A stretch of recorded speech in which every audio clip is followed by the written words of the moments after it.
Before you buy a car you've wanted for a long time, it's easy to picture the first drive.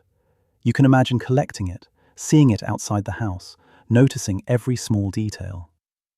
What's harder to picture is an ordinary journey in the same car once you've had it a while, though that's where most of the owning will happen.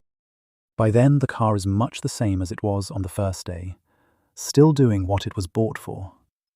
What's changed is the feeling. It no longer feels like a change. Psychologists call this hedonic adaptation.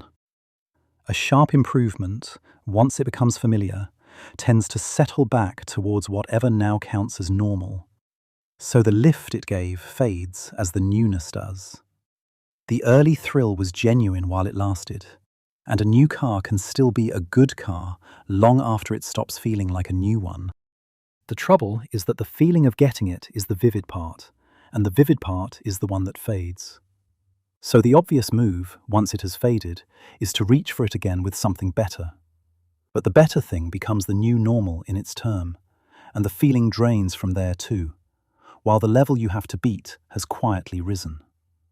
As you improve your surroundings, they become what you expect, so you keep moving just to stay in the same place. Psychologists call this the hedonic treadmill. The lift from a purchase tends to fade into what soon feels normal, which is why the feeling of getting something is so hard to hold on to. That can sound like an argument against buying anything at all. The missing piece is that a purchase can carry two separate benefits worth telling apart. One is the feeling of getting it, which fades. The other is whatever it keeps doing for ordinary life afterwards, and that can outlast the feeling entirely. Leave a cramped, damp home for a warm one with enough space, and in time it stops feeling new. Yet the warmth and the space keep changing daily life all the same. Or move further out mainly for a bigger house.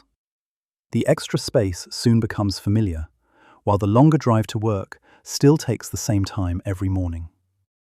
Two economists, Alois Stutzer and Bruno Frey, found that people with longer commutes reported lower well-being, and that the better home or job at the other end didn't make up for it. The newness wears off. The daily cost does not fade with it. The lasting side is easy to miss, because before buying, the mind runs on the arrival and skips over the ordinary days that follow. Arrival is a scene you can play in your head, while familiar ownership, where most of the use happens, barely appears because so little happens in it. The same blind spot shows up elsewhere. Timothy Wilson and his colleagues asked football fans how long a match result would affect their happiness, and the fans expected it to matter for longer when they were fixed on the match itself. Their forecasts came down once they first pictured the ordinary days that would follow. The setting is a football match rather than a purchase, and yet a similar misjudgment can happen. A single vivid event is expected to colour the future for longer than it really does. That is why a bigger upgrade can look like a lasting version of the arrival feeling, when it may simply bring a larger change that also becomes normal. It might still be worth buying.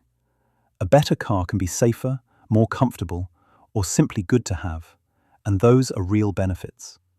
They're simply different from the hope that arrival will keep returning. The first drive is a small part of buying a car. Most of what was bought is everything that comes afterwards. So the question worth asking before buying is what a purchase will still be doing once the arrival is over.